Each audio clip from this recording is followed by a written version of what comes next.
কারণ এই জমিনে যত ভালো সন্তান হয়েছে মায়ের অবদানের কারণে হয়েছে। এরে আম্মা জান, আপনারা নবীদের মায়ের মতো মা, সাহাবায়ে কেরামের মায়ের মতো মা, আলেম হাফেজের মায়ের মতো মা, আপনাদের এত মর্যাদা। আপনার আম্মা জান আয়েশা রাদিয়াল্লাহু আনহার মতো নারী, ফাতেমা রাদিয়াল্লাহু আনহার মতো নারী, খাদিজা রাদিয়াল্লাহু আনহার মতো নারী, ইসমাঈল নবীর মা হাজেরা আলাইহাস সালামের মতো নারী, আপনারা ঈসা নবীর মা মারিয়াম আলাইহাস সালামের মতো দামি নারী। আপনারা বেঈমান ফেরাউন, এত বড় বেঈমান, আল্লাহর সাথে চ্যালেঞ্জ দিয়ে নিজের খোদা দাবি করলো। ওই ফেরাউনের ঘরে আল্লাহ গোলাপ ফুল ফুটাইয়া জান্নাতি বানায় দিলেন। তার স্ত্রী নাম কি? আসিয়া। এরে আম্মা জান, যেই ফেরাউন আল্লাহর সাথে চ্যালেঞ্জ দিয়ে নিজের খোদা দাবি করলো, ওই ঘরের স্ত্রী আসিয়া যদি জান্নাতি হতে পারে, আপনি কেন পারবেন না? আপনার স্বামী তো আপনাকে নামাজ পড়তে বাধা দেয় না, বরং অনেক স্বামী আছে নামাজ ঠিক মতো পড়ে না, কিন্তু আমগোর সাথে গর্ব করে, হুজুর আমি যদিও নামাজ পড়তে পারি না, আল্লাহর শুকর এমন একটা স্ত্রী পাইছি নামাজ ছাড়ে না, কোরআন তেলাওয়াত করে, আল্লাহর হাজার শুকর। করেন এরকম? এরে আম্মা জানেরা, নামাজ পড়বেন, আপনার গর্ব থেকেই দুনিয়াতে ভালো সন্তান আসবে। এই দুনিয়াতে ডিসি সাহেবের ব্যবহার ভালো, এসপি সাহেবের ব্যবহার ভালো, ওসি সাহেবের ব্যবহার ভালো, চেয়ারম্যান সাহেবের ব্যবহার ভালো, আল্লাহর কসম এগুলো তাদের ব্যক্তিগত বাহাদুরি না, সব হলো মায়ের অবদান। আম্মা জানদের আদর্শের কারণে সন্তানের আচরণ ভালো। এরে আল্লাহর বান্দারা, ও যুবক বাবারা, ও পর্দার আড়ালের আম্মা জানেরা, এই দুনিয়াতে মদিনাতুল মুনাওয়ারা থেকে একজন আল্লাহর ওলি কুতুবুল আলম ভারতে আসছেন কালেমার দাওয়াত দেওয়ার জন্য।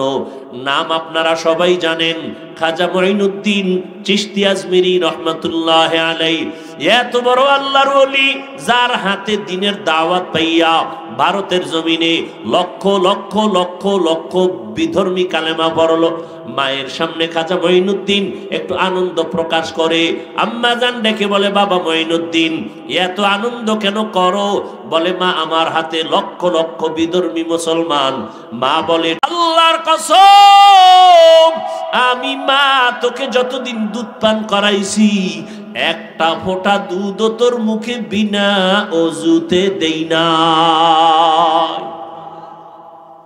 আহ, এর সন্তান কুতুবুল আলম হবে না তো সিনেমা হলের মায়ের সন্তান হবে? আম্মা জান বাচ্চা গর্ভে নিয়ে টেলিভিশনে নাচ গান দেখেন, স্বামীর খেদমত করেন না, স্বামীর মাল নষ্ট করতেছেন। এরে আম্মা জান, আপনার মতো কত মা এখনো আছে, খুঁজলে পাবেন। নামাজ ছাড়ে না, তাহাজ্জুদও পড়ে, স্বামীর মাল হেফাজত করে, সন্তানগুলোকে আদর্শ বানানোর চেষ্টা করে। ও আম্মা জান, সন্তানটারে ডাক্তার বানাবেন, দোয়া করে গেলাম। তবে দাবি আমার, সন্তানকে কোরআন পড়াইয়া নবীর আদর্শের ডাক্তার বানাইয়েন। আপনি মরিয়া গেল সন্তান ডাক্তারি করবে, কোরআন পড়বে, দোয়াও করবে আপনার জন্য। সন্তানটাকে প্রফেসর বানাবেন কোরআন পড়াইয়া, এরপরে নবীর আদর্শের প্রফেসর বানাইয়েন। সন্তানটাকে ইঞ্জিনিয়ার বানাবেন কোরআন পড়ানোর মাধ্যমে, এরপরে নবীর আদর্শের ইঞ্জিনিয়ার বানাবেন। জীবনটা আপনার ধন্য হয়ে যাবে। এরে আল্লাহর গোলাম, ভালো করে বুঝো, আল্লাহর কোরআন তেলাওয়াত করবেন আম্মা জানেরা। যদি পুরাটা না পারেন, কমপক্ষে দৈনিক এক পারা, না হয় আধা পারা। একান্তই যদি না পারেন, প্রতিদিন আম্মা জান ফজরের নামাজের পরে সূরা ইয়াসিনটা তেলাওয়াত করবেন। জোহরের নামাজের পরে সূরা আর রহমান তেলাওয়াত করবেন। আসরের নামাজের পরে আম্মা ইয়াতাসাআলুন তেলাওয়াত করবেন, 30তম পারার প্রথম পৃষ্ঠা। এরপরে আম্মা জান মাগরিবের নামাজের পর সূরা ওয়াকিয়া তেলাওয়াত করবেন, ইযা ওয়াকাতিল ওয়াকিআ। এশার নামাজের পর 29তম পারার সূরা মুলক তেলাওয়াত করবেন, তাবারাকাল্লাযী বিয়াদিহিল মুলক ওয়া হুয়া আলা কুল্লি শাইইন কাদির। ও আমার কলিজার যুবক বাবারা, একটু সাক্ষী দাও, তোমার মতো যুবক জীবনে মাদ্রাসায় পড়ে নাই, স্কুলে পড়ে, কলেজে পড়ে, কিন্তু 5 বেলার নামাজ পড়ে, বলো আছে না নাই? তুমি কেন ফাকাদ ফাযা ফাওজান আযীমা।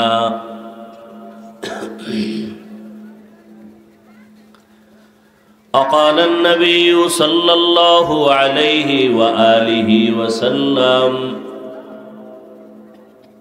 من يضمن لي ما بين لحييه وما بين رجليه أضمن له الجنة أو كما قال النبي عليه الصلاة والسلام.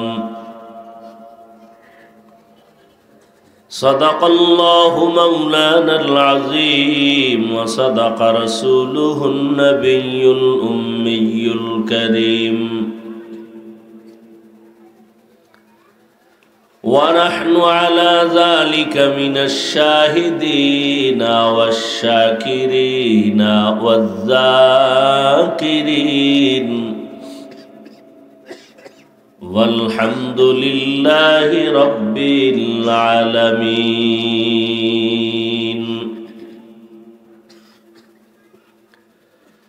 سبحانك لا علم لنا إلا ما علمتنا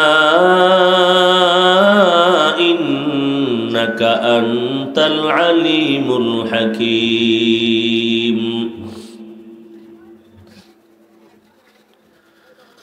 رب اشرح لي صدري ويسر لي أمري واحلل عقدة من لساني يفقه قولي.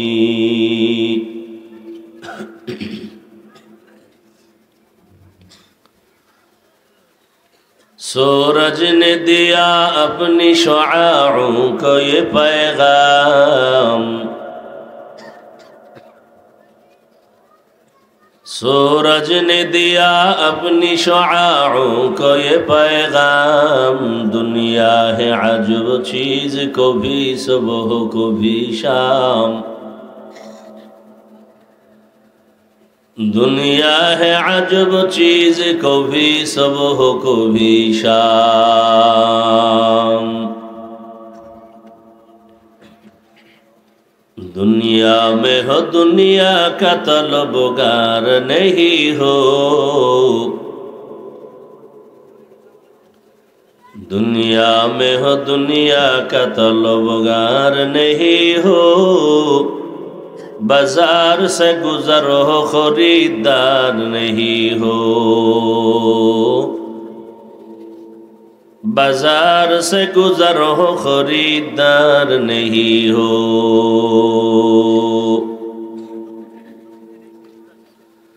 मकबूल है शाज है काबिल तो बहुत है, मकबूल है शाज है काबिल तो बहुत है। आईना के मानिंदे तू नहीं दिल तू बहुत है, आईना के मानिंदे तू नहीं दिल तू बहुत है।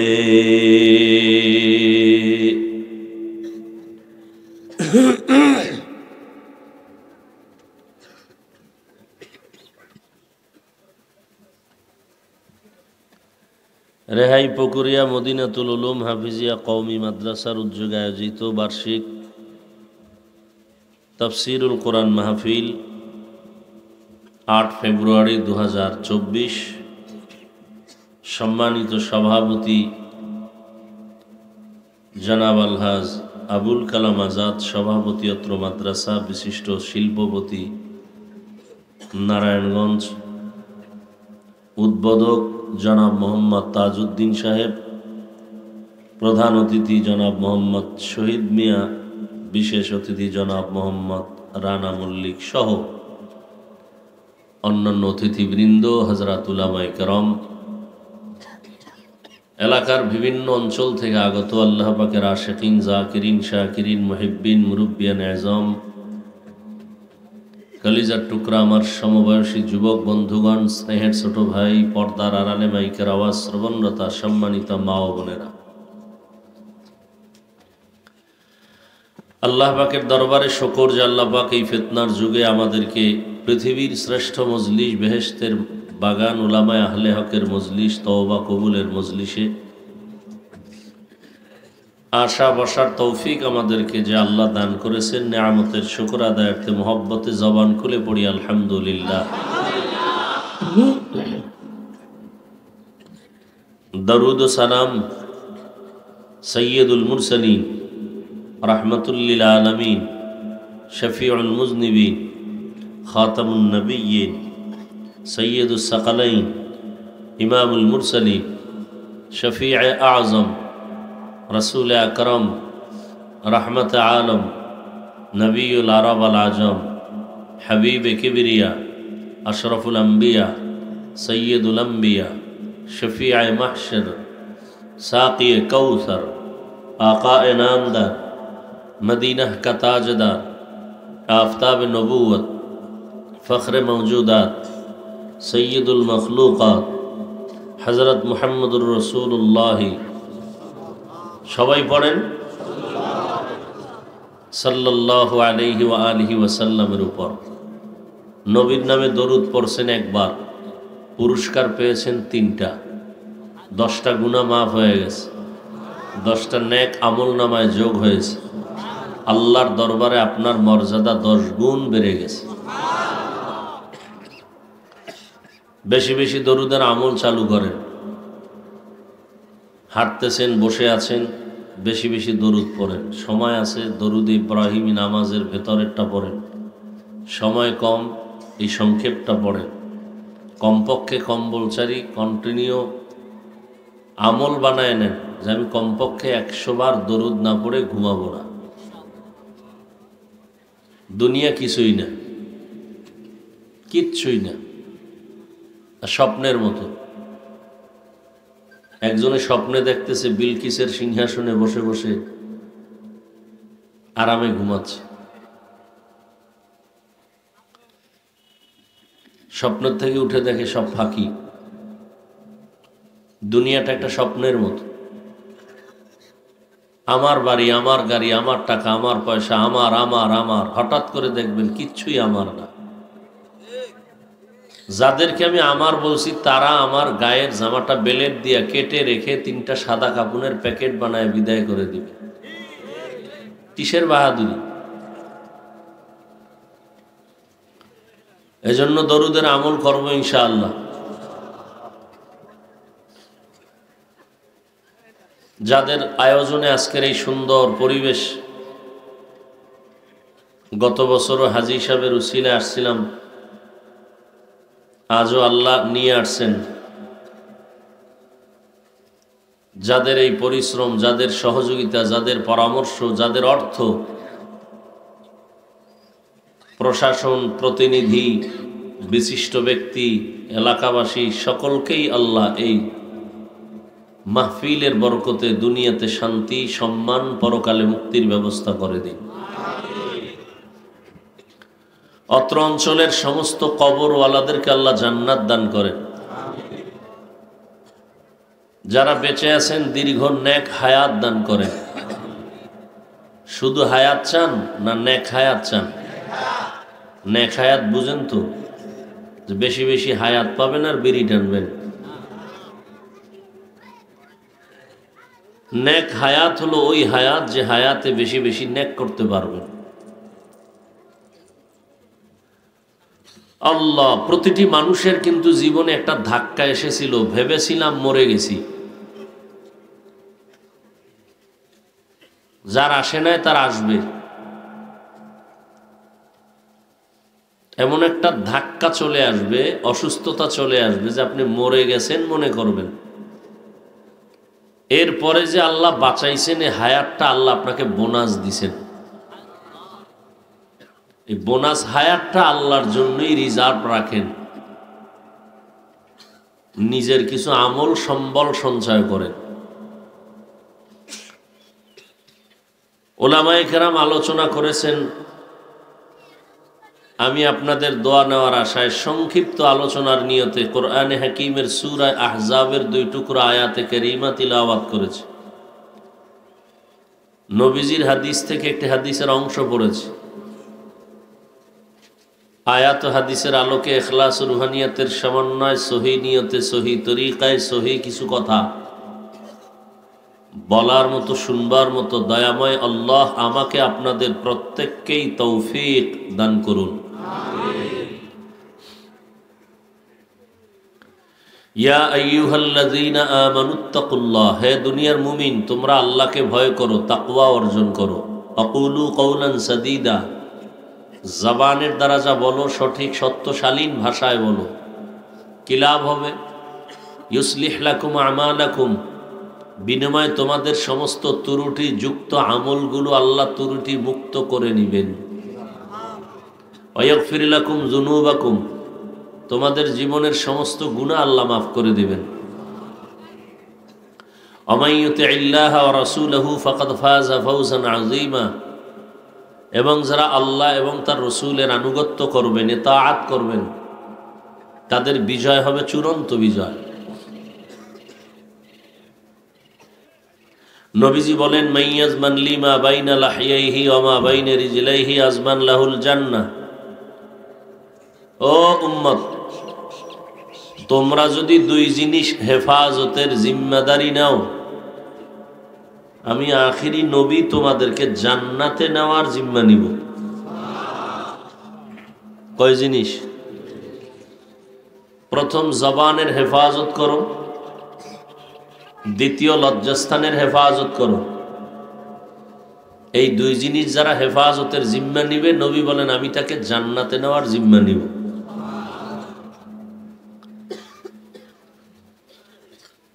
আমরা যা ওলামায়ে কেরাম ওয়াজ করি, এগুলো শুধু কানে আওয়াজ দেওয়া যাবে, হাতে দেখানো যাবে না। জান্নাত জাহান্নাম দেখানো যাবে না, দেখে বিশ্বাস করার নাম মুমিন। তবে কিছু কিছু আমি নগদ দেখায় দিব। পৃথিবীতে আল্লাহ মানুষ সৃষ্টি করেছেন এবং মানুষকে সৃষ্টির শ্রেষ্ঠ মর্যাদা দান করেছেন। এই মর্যাদা যেন বান্দা ধরে রাখতে পারে, এজন্য আল্লাহ দুটো ব্যবস্থাও দিয়েছেন। ওই দুই ব্যবস্থা আজও যারা ধরে রাখছেন, কিয়ামত পর্যন্ত যারা ধরে রাখবেন, তারা দুনিয়াতেও বাদশাহ, আখিরাতেও বাদশাহ। তবে একটু ব্যবধান খেয়াল করবেন প্রত্যেকটা কথা। দুনিয়াতে বাদশাহ হবে মুকুটহীন বাদশাহ, আখিরাতের বাদশাহ হবে মুকুট সহ বাদশাহ। বাদশাহ শব্দটা ব্যবহার করে সর্বোচ্চ সম্মান। এই জন্য আমার রসুল ১৫০০ বছর আগে দুটো জিনিস রেখে চ্যালেঞ্জ দিয়ে গেছেন, যারা ধরে রাখবে তারা সফল। আমরা শ্রেষ্ঠ, নূরের সৃষ্টি ফেরেশতারা কিন্তু শ্রেষ্ঠ না। আগুনের সৃষ্টি জিন শ্রেষ্ঠ না। মাটির সৃষ্টি মানুষ শ্রেষ্ঠ। এই শ্রেষ্ঠত্ব কিয়ামত পর্যন্ত ধরে রাখা সম্ভব হবে তার যে দুই জিনিস ধরে রাখবে। প্রথম হলো কোরআন, দ্বিতীয় হলো রসুলের ভাষা মতে সুন্নত। আর আল্লাহ বলেন আমার দেওয়া দুই জিনিস, এক হলো কিতাব, আর হলো কিতাব পড়ানোর মতো, বুঝানোর মতো ওস্তাদ ব্যক্তি। পৃথিবীর মধ্যে ব্যক্তি, শ্রেষ্ঠ ব্যক্তি আম্বিয়ায়ে কেরাম, আর সমস্ত আম্বিয়ায়ে কেরামের শ্রেষ্ঠ আমার নবী রহমাতুল্লিল আলামিন। আর আল্লাহর দেয়া কিতাবের মধ্যে শ্রেষ্ঠ কিতাব হলো কোরআনুল কারীম। তাহলে শ্রেষ্ঠ ব্যক্তিকেও আমরা পেয়েছি, শ্রেষ্ঠ কিতাবকেও পেয়েছি। আজ রসুলের চ্যালেঞ্জ দেওয়া এই দুই জিনিস যারা ধরে রাখছেন, আলহামদুলিল্লাহ আজও তারা সম্মানে আছেন। সম্মান দেয়ার মালিককে কোন বান্দা, বান্দার হাতে যদি সম্মান দেওয়ার চাবি থাকতো কত মানুষকে পাড়ায় মেরে ফেলতো।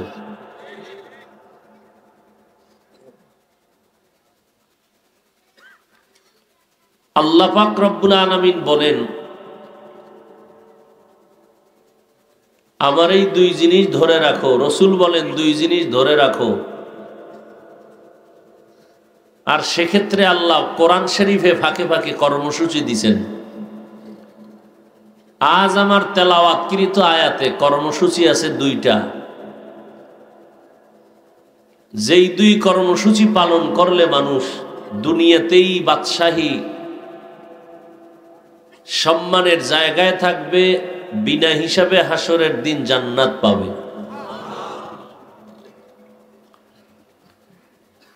আপনারা আমাকে একটু ভেবে চিনতে বলবেন, এখানে যারা আমরা আছি সবাই কিন্তু মুসলমান, ঠিক না? আপনাদের আল্লাহ আমার আল্লাহ দুইজন না এক? নবী, কোরআন, হাদিস, কাবা, ধর্ম, কালেমা, দুনিয়াতে আসছি তাও সিস্টেম, নাকি আপনারা লুঙ্গি পরে আসছিলেন? বিদায় বেলার সিস্টেম, কাফনের কাফর হবে কতটা? তিনটা। কয়টা? নারীদের পাঁচটা। কালার হবে আলাদা, নারীদের কালার একরকম, পুরুষের কাফনের কালার আর একরকম। হুজুরদের কাফনের কালার হবে একরকম, যারা হুজুর না তাদেরটা হবে আর এক রকম। কে ধনী কে গরিব, কে এমপি কে মন্ত্রী, কে বাদশাহ কে প্রজা, কে আলেম কে মূর্খ, কে ইমাম কে মুক্তাদি, কে ডাক্তার কে রোগী, সবার কাফনের কালার কি? কবরের সাইজ নাকি আপনাদের অঞ্চলের কবরের সাইজ 6 হাত? কবরে নেওয়ার পরে প্রশ্ন কয়টা? সবার বেলার প্রশ্ন কিন্তু এক। আপনি গরিবের কাছেও যেই প্রশ্ন, ধনীর কাছেও সেই প্রশ্ন, আমার কাছে যেই প্রশ্ন আপনাদের কাছেও একই প্রশ্ন। রবের পরিচয় দাও, ধর্মের পরিচয় দাও, রাহমাতুল লিল আলামিনের পরিচয় দাও। তাহলে সব কিন্তু এক কথা, ঠিক? আপনিও আল্লাহ মানেন, আমিও আল্লাহ মানি। আপনি যেই নবী মানেন আমিও সেই নবী মানি। আপনি যে কোরআন স্বীকার করেন আমিও সে কোরআন মানি। আপনি যে কালেমাওয়ালা আমিও সেই কালেমাওয়ালা। আপনার ধর্ম আমার ধর্ম এক, আপনার কাবা আমার কাবা এক। তাহলে আপনাকে আমার বয়ান করা লাগবে কেন? আজকে বয়ান তো করব হিন্দুদেরকে, বৌদ্ধদেরকে, খ্রিস্টানদেরকে, আপনাদেরকে করব কেন? আপনারা তো জান্নাত বুঝেন, জাহান্নাম বুঝেন, নেক আমল বুঝেন, গুনাহ বুঝেন, মিথ্যা বলা পাপ তাও বুঝেন, গালি দেওয়া পাপ তাও জানেন, অন্যের হক নষ্ট করা এটাও পাপের কাজ তাও জানেন, নামাজ পড়া ফরজ, মা বাবার খেদমত করা ফরজ,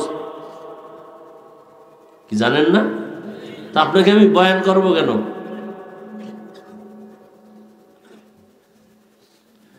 বরং আপনাকে বয়ান করব কেন?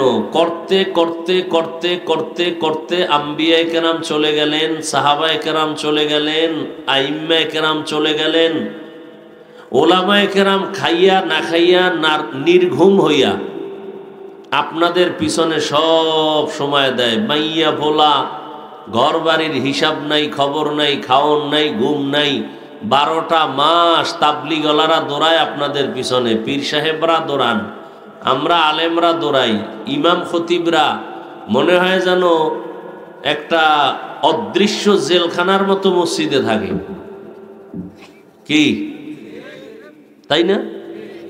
একদিনের নামাজ যদি ইমাম সাহেব না পড়াইতে পারে, আরে জিজ্ঞাসাবাদ, মনে হয় রিমান্ড শুরু হয়ে যায়। ছুটি নিতে হইলে দরখাস্ত দিয়া 2 দিনের ছুটি, 3 দিনের ছুটি, ঠিক নি? বেতন কত? 10,000, বাকি 6 মাস। তাও দেয় কয়জনে? সবাই মিল্লা। মসজিদ কমিটির একজনেই পারে 10,000 দিতে, কিন্তু যে পারে সে দেয় মাত্র 100 টাকা, ঠিক নি? সত্য কথাটা স্বীকার করেন, মানেন আর না মানেন। আমি যেটা বুঝাইতে চাই একটু বুঝেন। কুত্তা শুয়ারকে আল্লাহ বুঝার মতো আকল দেন নাই, সত্য মিথ্যা যাচাইয়ের আকল দান করেন না, আল্লাহ মানুষকে দিছেন। একটু বুঝেন।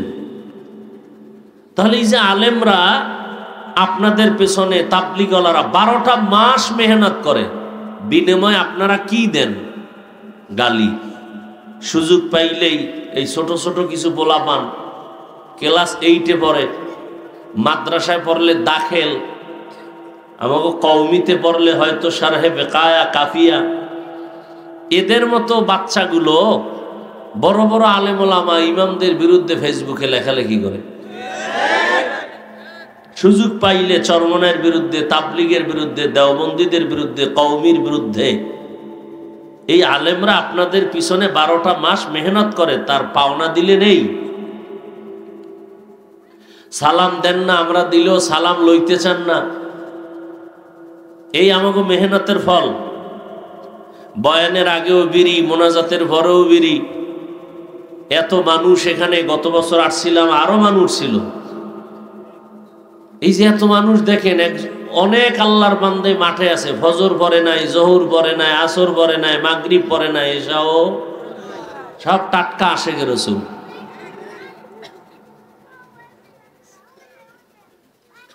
কি মনে হয় আপনাদের কাছে আমার কথাগুলো? হালকা মনে করতেছেন না?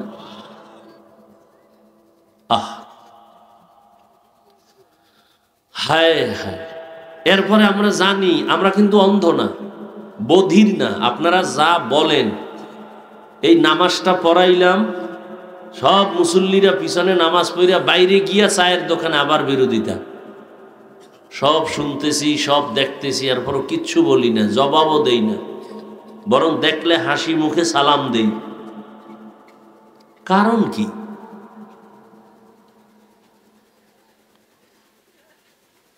কারণটা কি?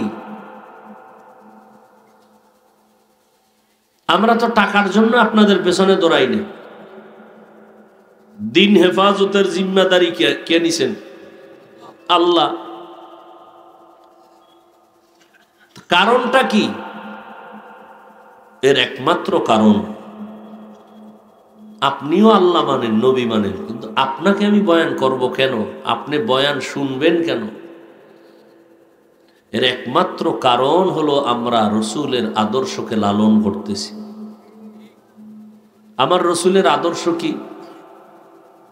63 বছর হায়াতে রসুল জিন্দেগিতে ভুলেও একটা মিথ্যা কথা বলেন নাই। দুই একজন পীর সাহেবের নাম কন্ত পারলে যে পীর সাহেব মিছা কথা কয় না, আসেনি? নেতার নাম বলতে পারবেন যে অমুক মনীষী পণ্ডিত মিথ্যা বলে নাই?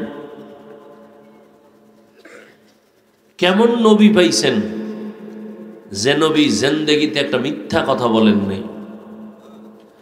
রসুলের জীবনের দুশ্মন যারা সুযোগ পেলেই রসুলকে জবাই দেওয়ার জন্য অপেক্ষা করত, তারা পর্যন্ত বলল রসুল মুহাম্মদ তিনি আল আমিন, সত্যবাদী। আরো আশ্চর্য শুনবেন, আমার রসুল শুধু মিথ্যা বলেন নাই এতটুকুই না, নবী জিন্দেগিতে কাউকে একটা গালি দেন নাই। আরো আশ্চর্য হলো, রসুল হাজারো গালি শুনছেন, কারো জবাব দেন নাই।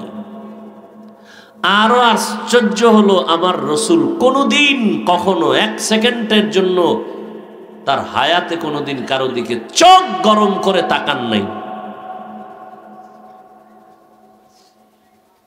আমরা তো তারই উম্মত। কয়দিন বাঁচবেন? বাসায় যাওয়ার গ্যারান্টি আছে কি? একজনে আগে আগে বাসায় যাবে, ঘন্টাখানে বয়ান শুনে জুতাটা লইয়া বের হয়ে গেছে। বয়ান চলছে আরো আধা ঘন্টা, এরপরে মোনাজাত, মুসাফা, সাক্ষাৎ। বের হইয়া রাস্তার মাঝে গিয়ে দেখি সে এখনো রাস্তায় দাঁড়ানো। কি বিষয়, আপনি আগে আইলেন, বাসায় যাবেন? চাক্কা তিনোটা শেষ। এই রাতে হসপিটাল কই পাই, ডাক্তার কই পাই চাক্কা ঠিক করার? কেমনে যাবেন বাড়ি? হেঁটে হেঁটে যাব। হাঁটা শুরু করলো, শীতের রাত, হেঁটে হেঁটে পুরা রাত্রটা শেষ করিয়া ঘুরে টুরে দেখে সেই চাক্কার গোড়ায় আবার হাজির। আল্লাহ যদি কবুল না করে, বাড়িতে আগে না নেয়, আপনি কেমনে যাবেন? আল্লাহ যদি কপাল খুলে না দেন, তাহলে আমি হাফিজুর রহমান কেন? পৃথিবীর যার গুণগান গাইছে বেঈমানরা, মুমিনরা, এখনো না গাইলে তার বয়ান হবে না, তার নামাজ হবে না, সেই ব্যক্তি রহমতুল্লিল আলামিন, তিনি পর্যন্ত বয়ান করার পরেও কালেমা পড়ে না। কি পরিমাণ বেঈমান আর কপাল পরা হলে রহমাতুল্লিল আলামিনের বয়ানের পরেও কালেমা পড়ে না? আর যদি কপালটা খুলেই যায়, তো রসুলকে জবাই করতে গিয়াও সে কালেমা পড়ে। নাম জানেন এমন কারো? কে? আর কপাল পোড়াটার নাম কি? আবু জাহাল। এই কথাটা মনে রাখবেন। আপনাদের এটা কোন থানা? চৌহালি এলাকার থেকে একটা অপরাধীকে পুলিশ আটকাইয়া গ্রেফতার করে থানায় নিয়ে গেল। থানায় নিয়ে ইচ্ছা রকম বেতের বাড়ি, এত বেত্রাঘাত করলো, শুধু চিল্লাইলো কিন্তু চোখে পানি আসলো না। ও যুবক, রক্তের গরমে তো মাস্তানি কম করো নাই, বিনিময়ে তোমার 25 থেকে 30 বছরের হায়াতে কি অর্জন করছো জানো? বিবেক দিয়ে হিসাব লাগাইও একটু, আমি বলে গেলাম। তোমার এই 25 থেকে 30 বছরে তোমার পুঁজি হইছে এই, আল্লাহ না করুন তুমি যদি আজ মরে যাও, তোমার মাও খুশি, বাবাও খুশি, মুরব্বীরাও খুশি। কেন তুমি না বুঝে ঠিক বলো কেন? আমি বলি কেন বলছি, তোমার যদি বলি তুমি ঠিক বললা কেন, জবাব দিতে পারবা? আমার থেকে আগে শুনে নাও। তোমার এই 25 থেকে 30 বছরের বয়সের তুমি যুবক, ফুটন্ত গোলাপ, তুমি এখন মরে গেলে তোমার মা বাপ খুশি কেন? তোমার শিক্ষক খুশি কেন? তোমার মুরব্বীরা খুশি কেন? তুমি মরে গেলে তোমার চরিত্রের কারণে। তোমার চরিত্র এতটাই যে নিকৃষ্ট, তোমার চরিত্রের কারণে মায়ের অন্তরে কষ্ট, বাবার অন্তরে কষ্ট, শিক্ষকের অন্তরে কষ্ট, মুরব্বীদের অন্তরে কষ্ট। মুখে কিছু বলে না, কিন্তু কলিজা ফেটে যায় তোমার ব্যবহারের কারণে। মরে গেলে তারা খুশি যে একটা মুসিবত দূর হয়ে গেছে। এবার বালিশে মাথা লাগায় আজকে চিন্তা করবা, তোমার এই 30 বছরের পুঁজি কি? সবার বরদোয়া। এই তোমার জিন্দেগি। তুমি এই 30 বছরে সবার বরদোয়া কামাই করছো, এটা তোমার জিন্দেগি। অথচ বাপসাপ তো দেখাও তুমি এদেশের অনেক কিছু। হ্যাঁ, তোমার মধ্যে যেই মেডিসিন আল্লাহ রেখেছেন, তুমি শুধু বাংলাদেশ না, গোটা পৃথিবীটাকে নিয়ন্ত্রণ করার মতো মেডিসিন তোমার মধ্যে আছে, কিন্তু ব্যবহার করলা না, নষ্ট করে দিলা। সারাটা রাত হাতের সামনে মোবাইল নিয়ে সারা রাত দরওয়াজা জানালা বন্ধ করে কবিরা গুনাহ করেছো, কবিরা গুনাহ করেছো, কবিরা গুনাহ করেছো। মা দেখে নাই, বাপ দেখে নাই, কেউ দেখে নাই। কে দেখেছেন? সারা রাত মোবাইল চালায়া কবিরা গুনাহ করেছো। আজকে তোমার চেহারার দিকে তাকাইলে আকর্ষণ হবে না কেন? তোমার চেহারার দিকে তাকাইলে মায়া লাগবে না কেন? তোমার চেহারার মধ্যে উজ্জ্বলতা নাই কেন? এর একমাত্র কারণ, তুমি বিদেশি মেডিসিন মাখলে খোদার কসম কোনোদিন চেহারা উজ্জ্বল হবে না। চেহারায় বরণ হবে, নষ্ট হবে চেহারা। চেহারা উজ্জ্বল হবে নেক আমল করলে, চেহারা নষ্ট হয় কঠিন গুনাহ করলে। তুমি মেডিসিন দিলে আরো নষ্ট হবে, কারণ এই চেহারাটা আল্লাহ কুদরতের হাতে তৈরি করছেন। তুমি বুঝো চেহারাটা কেমন। এই যে এত ঠান্ডা শীত, হাত মোজা, পাও মোজা, চাদর, কোট সব শুটু বইরা পুরো বডি আটকানো, চেহারা কিন্তু খোলা, ঠিক নেই? তাহলে যত ধুলা বালু, বাতাস, ঠান্ডা, গরম, রৌদ্র সব কোথায় লাগে? কোথায়? বাচ্চাগুলো কানলেই দৌড়াইয়া বাজারে যায় পুতুল কিনেন। আমগো হুজুর গো বাচ্চা কানলে তো কেউ পুতুল কিনে না।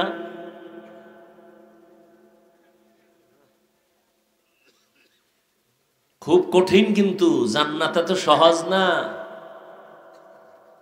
আবার অনেক সহজ। রাগ করেননি আপনারা?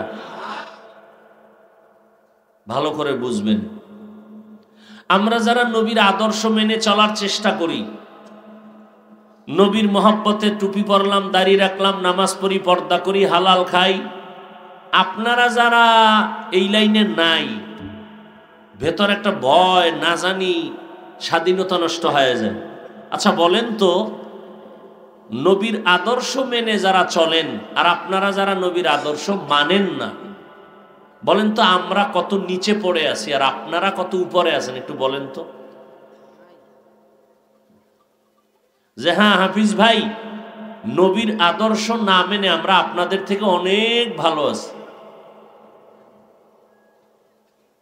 বরং আপনারাও 3 বেলা খান, আমরাও 3 বেলা খাই, আপনারাও ঘুমান, আমরাও ঘুমাই, আপনারাও ব্যবসা করেন, চাকরি করেন, আমরাও করি, আপনারাও বিবাহ শাদী করেছেন, আমরাও করেছি, আপনাদের সন্তান আছে, আমাদেরও আছে, আপনারাও দেশ বিদেশ ঘুরেন, আমরাও ঘুরি, তাহলে আগাইতে তো পারলেন না।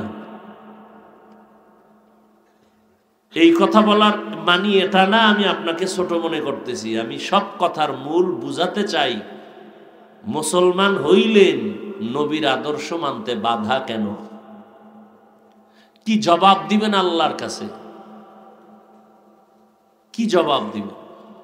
ইহুদি খ্রিস্টান সমস্ত বিধর্মীরা চায় ইসলামের আলো বন্ধ হয়ে যাক, মাদ্রাসা বন্ধ হয়ে যাক, ষড়যন্ত্র চক্রান্ত কম করে নাই, ফিলিস্তিনের হালাত বড় করুন। ওদের টার্গেট বেঈমানের শুধু ফিলিস্তিন না, পৃথিবীর সমস্ত মুসলমান।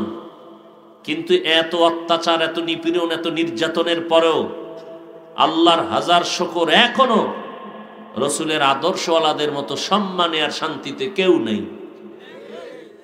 জ্বলন্ত প্রমাণ বাঙালিদের জন্য আঙ্গুল দিয়ে দেখায় দেই। মহামারী করোনা, স্কুল বন্ধ, কলেজ বন্ধ, ব্যবসা বন্ধ, চাকরি বন্ধ, আল্লাহর শুকর একটা কোরআনের মাদ্রাসাও বন্ধ হয় নাই।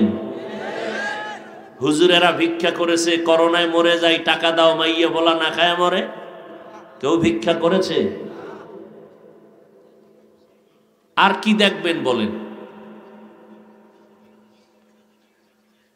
ইয়া আইয়ুহাল্লাযীনা আমানুত্তাকুল্লাহা ওয়াকুলু কাওলান সাদীদা। দুইটা কর্মসূচি। এক নাম্বার কর্মসূচি, আল্লাহকে ভয় করো। দ্বিতীয় কর্মসূচি, জবানটাকে হেফাজত করো, কন্ট্রোল করো। এই দুই কর্মসূচি যদি পালন করো, নগদ 2টো পুরস্কার দেয়া হবে। প্রথম পুরস্কার, জিন্দেগিতে যত টুটা ফাটা আমল করেছো সব আমলগুলো আল্লাহ কবুল করে নিবেন। দ্বিতীয় পুরস্কার, তোমার জিন্দেগির সব গুনাহগুলো মাফ করে দিবেন। এক, আল্লাহকে ভয় করো। ভয়ের নাম তাকওয়া, ভয়ের নাম খৌফ, ভয়ের নাম খাশিয়া।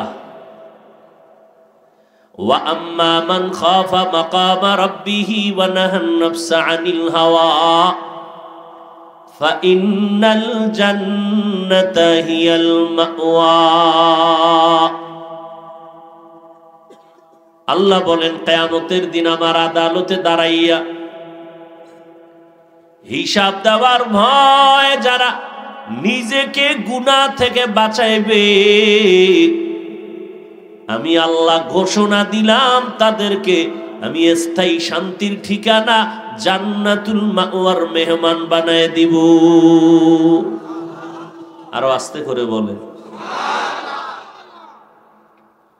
আমগোর সাথে আপনাদের কোনো দুশ্মনী আসেনি? আস্তে করার পরে জোরে কইলেন কেন? মানে হুজুরদের বিরোধিতা করা একটা ট্র্যাডিশন হয়ে গেছে। হরকে দারত খৌফে হকদর দিল মাদাম জান্নাতুল মাওয়া দেহদ ও রামাকাম। পৃথিবীটা কেমন এক কঠিন খেলাঘর, হ্যাঁ দেখছেন নি? একদিকে আমরা পাও ধরে আপনাদের ডাকি নামাজ পড়েন, অন্যদিকে আবার একদল আপনাদের ডাকে নামাজ পড়ে লাভ নাই। সিনেমা হলে যাও, একটু আনন্দ বিনোদন করো, মাঝে মাঝে একটু পার্কে যাও, তোমার বয়ফ্রেন্ড গার্লফ্রেন্ড নিয়ে একটু আনন্দ করো। আনন্দ করতে করতে হঠাৎ আম্মাজানের কাছে টেলিফোন চলে আসলো। আম্মাজান বলে, বাবা কই তুমি? হঠাৎ কে যেন এক অচেনা কণ্ঠে আওয়াজ দিয়ে কয়, আপনি এই মোবাইল ওয়ালার মা? বলে হ্যাঁ। কয়, তাড়াতাড়ি আপনার স্বামীকে পাঠায় দেন, আপনার সন্তানের লাশটা গাড়ির চাকার তলে আছে, নিয়ে যান। আনন্দে আনন্দে জীবন শেষ। এই যুবক আল্লাহর গোলাম, আপনিও মুসলমান, আমিও মুসলমান, আপনি মানুষ আমিও মানুষ, আকৃতি সব এক, ভেতরে অন্তর আছে একটা, আমারও আপনারও। গুনার প্রতি আকর্ষণ আপনার আছে আমার আছে, তুলনামূলক আমার বেশি। বেশি না? আপনি বিড়ি টানতে টানতে আর কত টানবেন? আমরা তো চিন্তা করি কি জানি মজা একটা দিমুনি। আপনারা মদ পান করতেছেন, করতে করতে করতে করতে কত করবেন? বলে আজ করব না। পার্কে যাই আড্ডা দিতে দিতে মনটা একটু খারাপ, আর যাব না। কিন্তু আমরা তো ওই লাইনেই যাই নাই, কোনদিন টিভির সামনেও বসি নাই। এমনকি আল্লাহর শুকর, আমার আব্বা জান আম্মা জান দুনিয়াতে আসার পর থেকে আজকের দিন পর্যন্ত আমার আব্বা আম্মা কোনোদিন আমাকে হাফ প্যান্টও পরান নাই, ফুল প্যান্টও পরান নাই। লঙ্গি আর পাজামা পরে বড় হয়েছি, কানি ফাড়া জামাটাও জীবনে গায়ে পরি নাই, আজও পর্যন্ত গোল জামা পরে আছে। এরা যুবক, এই জন্য নবী বলতেছেন, সন্তান দুনিয়াতে ঈমানের আলো নিয়ে জন্ম নেয়, মা বাবা সন্তানটাকে খারাপ বানায়। قال النبي صلى الله عليه وآله وسلم ما من مولود إلا يولد على الفطرة فأبواه يهودانه أو ينصرانه أو يمجسانه إلى آخر الحديث। এই জন্য কিয়ামতে প্রত্যেক সন্তান মা বাবার বিরুদ্ধে আল্লাহর আদালতে মামলা দায়ের করবে। কোরআনের আয়াত, যেই সূরা আহজাবের আয়াত পরে আজকে বয়ান শুরু করলাম, এই সূরাটার ৬৭ নম্বর এক আয়াতে আল্লাহ বলেন, কিয়ামতের ময়দানে সন্তানদের আল্লাহ ডাকবেন, এই সন্তান, নামাজ পড়েছো না, রোজা রাখছো না, পর্দা করছো? করি নাই। কেন? সন্তান কোরআনের আয়াত, আল্লাহ আমার কোনো দোষ নাই, তো সব আমার মা বাবা মুরব্বীদের দোষ। এবার আয়াত শুনেন, আল্লাহ বলেন, সন্তান বলবে, রব্বানা ইন্না আতা'না সাদাতানা ওয়া কুবারানা ফাআদাল্লুনাস সাবিলা। ও আমার রব, আমি বেনামাজি হই নাই, আমার মা বাবা বেনামাজি বানাইছে। আমি বেরোজাদার থাকি নাই, আমার মা বাবা আমাকে বেরোজাদার বানাইছে। ও চৌহালির মুসলমান, আল্লাহর শুকর, ও অহংকারী করি না। পর্দার আড়ালের কত মা আমার বয়ান শুনতেছেন, আপনাদের বুঝাবার জন্য বলি, অহংকারী না। আব্বা আম্মার এতটাই শাসনের ছায়ায় ছিলাম, 6 বছর বয়স থেকে আজ পর্যন্ত রমজানের একটা রোজাও ভাঙ্গি নেই। আর আপনার ছেলের বয়স 30-25। মাঝে মাঝে আম্মা কয় সাহারি খাবিনি বাবা, আম্মা জান ডাকে, বাবায় কয় খবরদার ডাকিও না, রোজা যদি রাখে বাবার চেহারা নষ্ট হয়ে যাবে। আছে না নাই? এই মিয়া সত্য কথা বলবেন, বাঘের মতো মানেন আর না মানেন। আপনি সমর্থন করেন না কেন সত্য কথাটা? এরকম বাবা আছে না নাই? বাপ নামের কলঙ্ক। কয়েক মাস আগে ঢাকা বাড্ডা থানা, কি থানা? বাড্ডা থানায় বাবা মারা গেছে, কোটিপতি। এই ফেসবুকের গোলামরা দেখছেন না সবাই? বাবায় মরে গেল, লাশটা পড়ে আছে, 2টা সন্তান বড় বড় শিক্ষিত। 24 ঘন্টা পর্যন্ত 2টা ভাই বাবার টাকা পয়সা ভাগাভাগি নিয়ে ঝগড়া করে কাটাইলো। বাবার লাশটা দাফন করার চিন্তাও করে নাই। 24 ঘন্টা চলে গেছে। এমন সন্তান জন্ম দিয়া কি লাভ হবে বাবা? এমন সন্তানের বাবা হইয়া কি লাভ হবে বলো? 10টা সন্তানের দরকার নাই, জাতের সন্তান একটাই যথেষ্ট। এই জন্যই তো পৃথিবীর শ্রেষ্ঠ নবী আমার গর্ব করে বলতেছেন, ও দুনিয়ার মানুষ, মক্কার বেঈমানেরা আমি মুহাম্মদের বাজে কথা কয় ঘরে আর কয় মুহাম্মদ মইরে গেলে ওর বংশ শেষ, কারণ ওর কোনো ছেলে নাই। যার ছেলে নাই তার বংশ ধরে রাখবে কে? তার সুনাম ধরে রাখবে কে? মদিনার নবী বলেন, মনটা কেমন জানে একটু কষ্ট লাগছে, আমি মুহাম্মদের ছেলে হইছে ঠিকই, শিশু বয়সে মারা গেল। আল্লাহ আয়াত নাজিল করে কয়, নবী কোনো কষ্ট পাবেন না, আপনার বংশ রক্ষা হবে দুনিয়ার কিয়ামত পর্যন্ত, কিয়ামতের দিন। তবে যারা চাপাবাজি করে ওদের বংশ রক্ষা হবে না, ওদের ছেলেও থাকবে না, কেউ থাকবে না। নবীর সান্ত্বনা দিয়ে আল্লাহ কয়, ইন্না আ'তাইনাকাল কাউসার ফাসাল্লি লিরাব্বিকা ওয়ানহার ইন্না শানিআকা হুয়াল আবতার। এখন দেখেন তো, যারা যারা নবীরে গাইল লইছে, বংশ টিকবে না, নবীর নাম কেউ নিবে না। যারা কইছিল ওগো নাম জানেননি? কেউ জানেন? 5,000 টাকা দেব, কেউ বলতে পারবেন? এই মাঠে যারা আছেন ওলামায়ে কেরাম সারা পারবেন? কেউ পারবেন? আর আমার নবীর নাম কথা বলেন না কেন? সবাই মানি, বিধর্মীরা পর্যন্ত। রসুলের জন্য জীবন দেওয়ার জন্য কোটি প্রাণ তৈরি। কথা ঠিক না?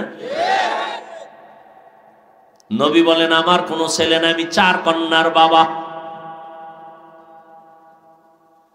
এই দুনিয়ায় যারা কন্যা পেয়েছো শুকর আদায় করিও, তুমি একটা কন্যা পেয়েছো। নবী বলেন, তুমি একটা জান্নাতের মালিক হয়েছো। আরো আসতে, তুমি 2টা কন্যা পেয়েছো, তুমি 2টা জান্নাতের মালিক। তুমি 3 কন্যা পেয়েছো, 3টা জান্নাতের মালিক। বাবা খুব খুশি, 2 কন্যা পাইছে, কয় জান্নাত?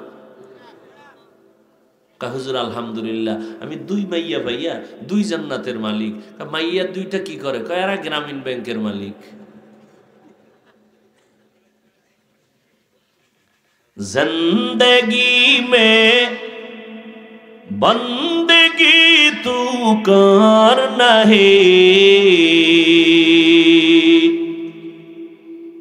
জিন্দেগি মে বন্দেগি তু করনা হে। এই আগে আগে বাড়ি যাইবেন না, এই জুতা টোতা গুছাইতেছে, আগে যাইব বাড়ি। ওই যে শুরুতে বলছি, কপাল পুড়ে গেলে নবীর বয়ানও কালেমা পড়ে না।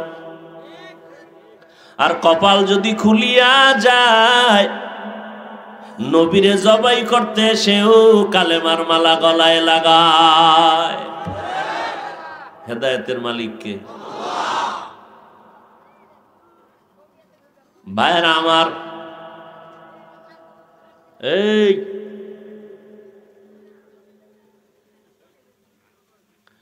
আল্লাহ বলেন আমাকে ভয় করো।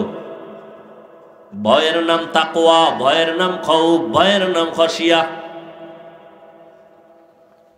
লাউ আনজালনা হাযাল কুরআনা আলা জাবালিন লারাআইতাহু খাশিআম মুতাসাদ্দিআম মিন খাশিয়াতিল্লাহ। ওয়া তিলকাল আমসালু নাদরিবুহা লিন-নাস وتلك الأمثال نضربها للناس لعلهم يتفكرون।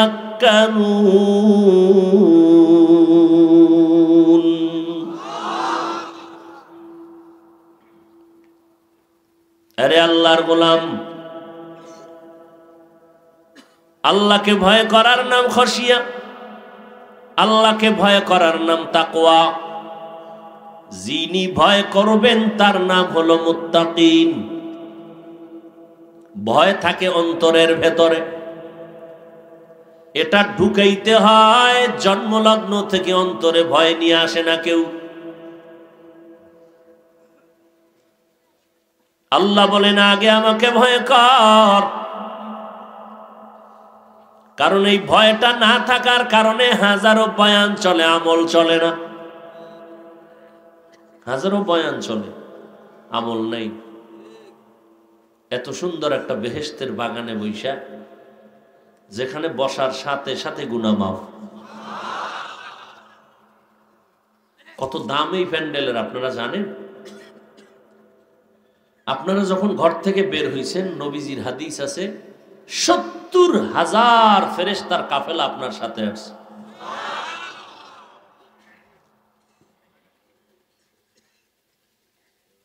কিন্তু এখানে আইসাও ওই মোবাইলটা লয়ে ব্যস্ত। কি বয়ান শুনবেন? বয়ান তো কলবে ঢুকে না। এমন একটা বয়ান নাই যেখানে মোবাইল নিয়ে আমি কথা বলি না। তো লাভ কি? আচ্ছা, আপনি মোবাইলটা ধরে ফায়দাটা কি বলেন তো? এই ওয়াজের প্যান্ডেলে মোবাইল নিয়ে যে বসে আছেন, কি ফায়দা কি? আপনি ১০-১০০ হাত দূরে বসে মোবাইল ধরলে ছবিটা কি স্পষ্ট আসবে? রেকর্ডটা ভালো হবে? এর দুর্বুদ্ধিও নাই। আপনার কাজটাই তো মিডিয়াওয়ালারা করতেছে নিখুঁত ভাবে, ঠিক না? বয়ানটা যদি আপনার প্রয়োজন হয় সকালবেলা ডাউনলোড করে নিতে পারবেন না? তার রেকর্ডটাও পিওর, আপনারটা তো ভেজাল। ও যুবক, তোমার কত দাম চিনলা না তুমি? তোমাকেই চিনলা না। এই জন্য আল্লাহওয়ালারা বলেন মান আরাফা নফসাহু ফাকাদ আরাফা রব্বা। যে নিজেকে চিনে সে আল্লাহকেও চিনে। তুমি আসলে তোমাকে চিনোই না, তুমি চিনোই না তোমার দাম কত। কাজী নজরুল তোমার থেকে ৩ কেজি ওজন ছিল, তার মাথা বেশি, হাত একটা বেশি ছিল, তার নামে সিন্নি ভরে গোটা দুনিয়া। রবীন্দ্রনাথের ইতিহাস পড়ো, তাহলে তুমি তো তার থেকেও প্রতিভাবান। একটা ইহুদি বেঈমানের বাচ্চাগুলো যদি গোটা দুনিয়াটাকে নিয়ন্ত্রণ করতে পারে, তুমি তো সৃষ্টির শ্রেষ্ঠ নবীর উম্মত, তুমি পারবা না কেন? কি এই ভাইরা বলেন, সত্য কথা বলবেন, বুঝাবার জন্যই কিন্তু আমি বলি। সৃষ্টিগতভাবে নারীদের জ্ঞানের তুলনায় পুরুষের জ্ঞান কম। যারা জানেন তারা বলেন। একটা নারী যদি দেশ চালাইতে পারে, আপনারা পারবেন না? কি সেই মেধা আছে না? কিন্তু কপাল খারাপ, মোবাইল দিয়ে সব নষ্ট করে দিচ্ছেন। চরিত্র নষ্ট, সুস্থতা, স্বাস্থ্য নষ্ট। আপনার দ্বারা কোনো কাজই এই জমিনে হবে না। বরং আমগো হুজুরগো অনেকে কয় না আমরা সমাজের বোঝা। মিয়া, তুমি সমাজের বোঝা, তুমি ঘরের বোঝা, তুমি মায়ের বোঝা, আমরা বোঝা না। আমার মতো একটা সন্তান পাওয়ার জন্য কত মা কাঁদতেছে। আরে এইটা কোন মায়ের ভূত জানি রে, আমারে মাওলায় যদি এরকম একটা ভূত দিত, একজনে চিঠি লেখছে আমার কাছে, আপনার মায়ের একটু দেখমু কেমন ফ্যাট, কেমন ফ্যাটে আপনারে রাখছে, আপনার আম্মার একটু দেখতে যাবো ঢাকা যদি আপনার আম্মা আসে। অহংকারীর জন্য বলছি না, আপনাদেরকে বুঝাবার জন্য বলছি। তার মানে এইটা না আপনারা সব আমার মতো বক্তা হবেন, হুজুর হবেন, পাগড়ি লাগাবেন, না সেটা বলছি না। এই যুবক ভালো করে বুঝো,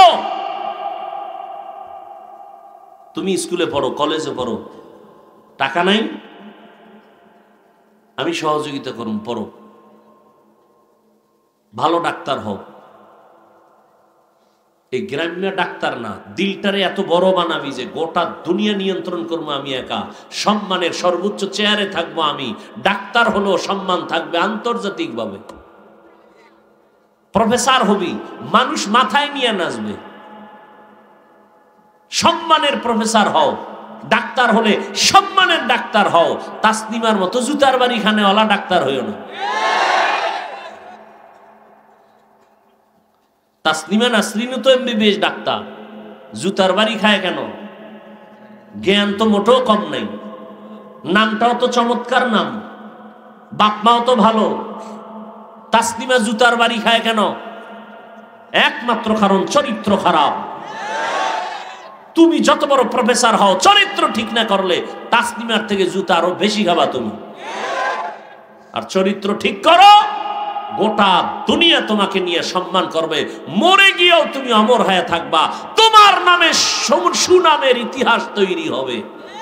কাজী নজরুলের থেকেও ইতিহাস আরো উচ্চাঙ্গে তোমার ইতিহাস তৈরি হবে তোমার চরিত্রের কারণে। তোমার তো হুজুর হওয়ার দরকার নেই, হুজুর তো আমরাই। তুমি ডাক্তার হও, তুমি ইঞ্জিনিয়ার হও, প্রফেসর হও, এসপি হও, ডিসি হও, এমপি হও, মন্ত্রী হও, তবে আদর্শবান হও। মরে গেলে যেন মানুষ স্মরণ করে, দোয়া করে। কি এটা সম্ভব না? গজবের মোবাইল থেকে নিজেকে বাঁচাও, সম্ভব। আর না হয় চরিত্র নষ্ট করবা মোবাইল দিয়া, কপালে একটা ভালো বউও ভাবা না। বিয়া আছে কিনা জানি না, যদি থাকে, কপালে যদি বিয়া থাকে, না থাকার সম্ভাবনাটা অনেক বেশি।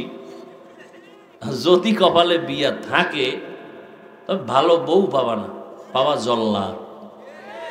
কি বাবা? জল্লা। কথাগুলো লেখা রেখো, হাসতে হাসতে বলি, মনে করো না এগুলি বাতাসে উড়াই দিলা।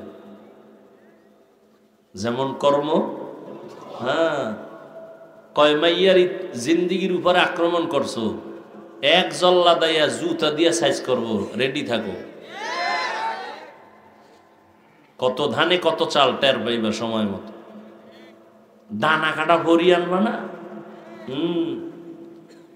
ঘরে এসেই মায়ের ডানা কাটবে, শ্বশুরের ডানা কাটবে, এরপর বলবে তোর মা খারাপ, বাপ খারাপ, চল ঢাকা গুলশানে ফ্ল্যাট লই তুই।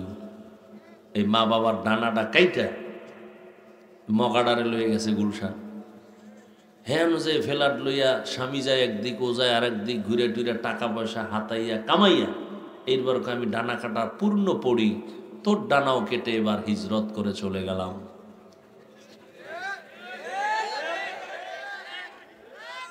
কি এখন ফেব্রুয়ারি না, জানুয়ারির 23 তারিখের এক কাহিনী, এই ফেসবুকের গোলামেরা, 23 তারিখ জানুয়ারি, এক যুবক 3 বাচ্চার মার সাথে লাইন কইরা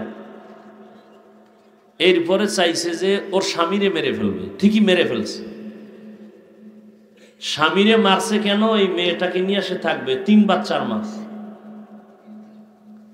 কি হইল? জেলখানায় গেল। 23 জানুয়ারি সম্ভবত রায় হইল, ছেলের ফাঁসি আর ওই বাচ্চার মায়ের যাবজ্জীবন।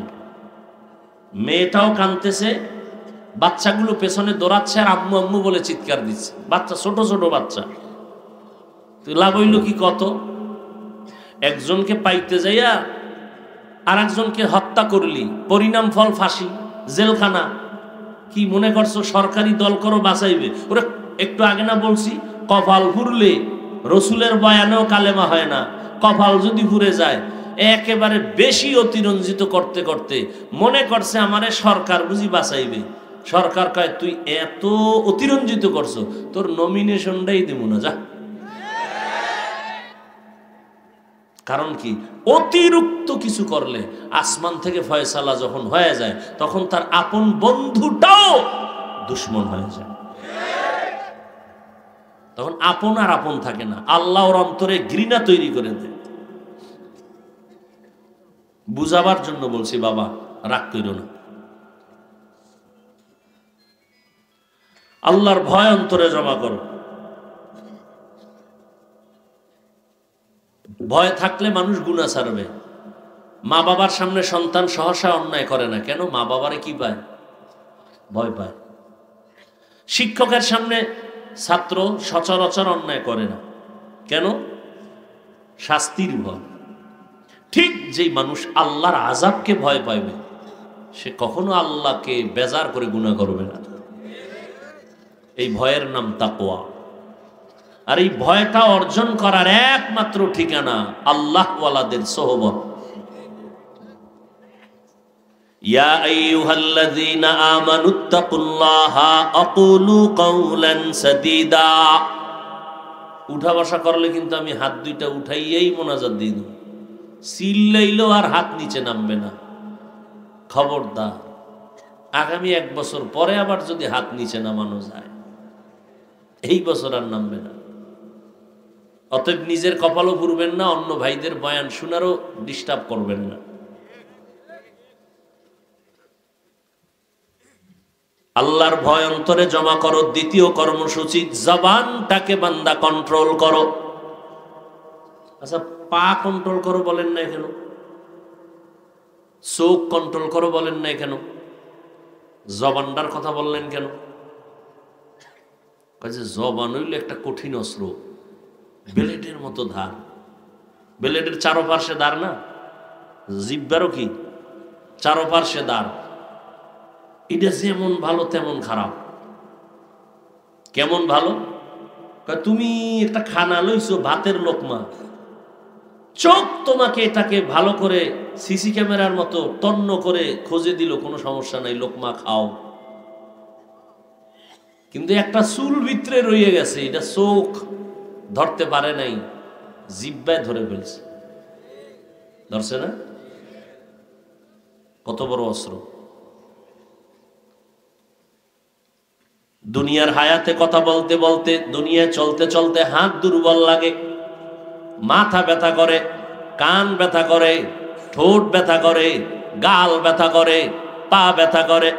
জিহ্বা এমন একটা অস্ত্র, হাজার হাজার কোটি কোটি কথা এই জবানে সাপ্লাই দিয়েছো, আজও পর্যন্ত 1 সেকেন্ডের জন্য কারো জিহ্বা বন্ধ হয় নাই, ব্যথাও হয় নাই। কেমন বড় অস্ত্র! এটা যেমন ভালোর ভালো, খারাপের খারাপ, বেলেটের মতো চারোপার্শ্বে ধার। এই জিহ্বা দিয়া যদি ডান দিকে তাকায় কই তোমার কোনো অপরাধ নাই, ফুলের মালা, আবার এই জিহ্বা দিয়েই যদি কয় ওকে ধর, নিরপরাধ বান্দার হাতেও হ্যান্ডকাপ। এই জিহ্বায় যদি একটা অপরিচিত মাইয়ারে কয় আলহামদুলিল্লাহ তুমি আমার বউ কবুল, বউ হয়ে গেছে।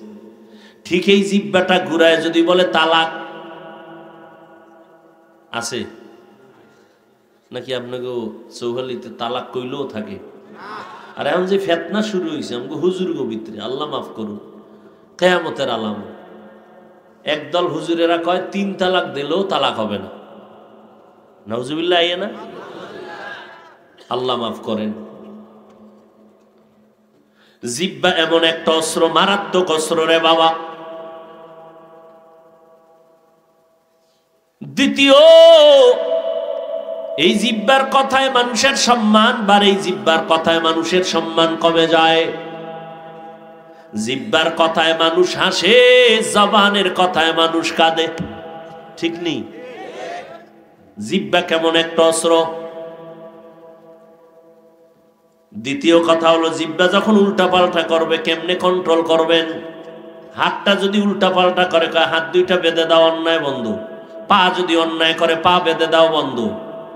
আগের যুগে মুরব্বীরা দুই একজনে জানতেও পারেন। ওই পাঠান পাঠান পাঠান হইতো না, মুরব্বীরা কথা কর না কেন? পাঠান ছিল, হ্যাঁ। এই পাঠানদের আকল কম, জ্ঞান। পাঠানের বাড়ি পাঠান চোর, চোর ঢুকছে চোর। চোরারে ধৈর্য রাইতে পাও দুইটারে বাইন্দা, খুঁটির গোড়ায় বাইন্দা গেছে গিয়া থানায় খবর দিত, স্যার চোর ধরছি, তাড়াতাড়ি আইন। সরল মানুষ,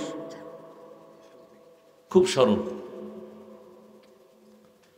তো এবার চোর কই? কয় বান্ধে থুইস। কয় কেমনে বাঁধছেন? কয় পাও দুইটা বান্ধে খুঁটির লগে গোড়া আটকাই থুইস।